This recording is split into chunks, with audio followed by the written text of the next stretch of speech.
August মাসের বন্যার ভয়াবহতা না কাটলেও নতুন করে বন্যার আশঙ্কার কথা জানিয়েছে আবহাওয়া অফিস ও বন্যা সতর্কীকরণ কেন্দ্র। চলতি মাসের শেষ দিকে আকস্মিক বন্যার এই শঙ্কার কথা জানিয়েছে তারা। তবে আশার খবর, বর্ষাকালীন এবারের বন্যা হতে পারে স্বল্পমেয়াদী। বিশেষজ্ঞরা বলছেন, প্রাকৃতিক দুর্যোগ মোকাবেলায় আগাম প্রস্তুতির পাশাপাশি প্রয়োজন দীর্ঘমেয়াদে অবকাঠামোগত উন্নয়ন।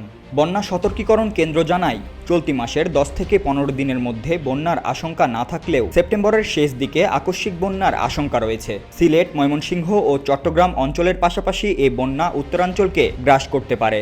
এর মধ্যে অন্যতম লালমনিরহাট, কুড়িগ্রাম, রংপুর, নীলফামারী, নওগাঁ ও দিনাজপুর জেলা। তবে এবারের বন্যা স্বল্পমেয়াদী হতে পারে। আবহাওয়াবিদ আব্দুর রহমান বলেন, দেশের উত্তরাঞ্চল ও পূর্বাঞ্চল সহ কুমিল্লা ও ফেনী অঞ্চলে স্বল্পমেয়াদী বন্যা পরিস্থিতির সৃষ্টি হতে পারে। পানি উন্নয়ন বোর্ডের বন্যা সতর্কীকরণ কেন্দ্রের নির্বাহী প্রকৌশলী সর্দার উদয় রায়হান বলেন, সেপ্টেম্বরের শেষ দিকে পানি বাড়তে পারে। তবে এই মুহূর্তে বলতে পারি বন্যার তেমন ঝুঁকি নেই। আকস্মিক বন্যার বিষয়ে সুনির্দিষ্ট পূর্বাভাস 3 দিন আগে দেয়া যেতে পারে, তবে ক্ষেত্রবিশেষে এটি কম বেশি হতে পারে। বন্যার ক্ষয়ক্ষতি কমাতে বা প্রাকৃতিক দুর্যোগ মোকাবেলায় আগাম প্রস্তুতির প্রয়োজন তুলে ধরে বুয়েটের institute of water and flood ম্যানেজমেন্টের অধ্যাপক AKM সাইফুল ইসলাম বলেন, শক্তিশালী ব্যবস্থাপনার পাশাপাশি প্রয়োজন দীর্ঘমেয়াদে অবকাঠামোগত উন্নয়ন।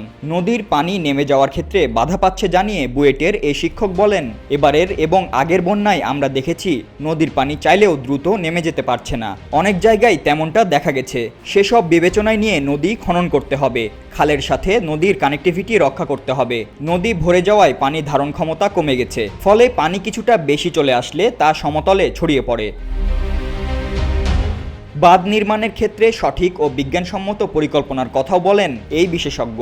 একই সঙ্গে আবহাওয়া পূর্বাভাসের সতর্কীকরণ তথ্য সাধারণ মানুষের বোধগম্য করতে সহজ ও সাবলীল ভাষা ব্যবহারের তাগিদ দেন AKM সাইফুল ইসলাম। আগস্ট মাসের বন্যার ভয়াবহতা কাটেনি, কানে এখনও বাজছে বানভাসী মানুষের আর্তনাদ। ভয়াবহ বন্যার ক্ষতচিহ্ন এখনও রয়ে গেছে বন্যা কবলিত এলাকাগুলোতে।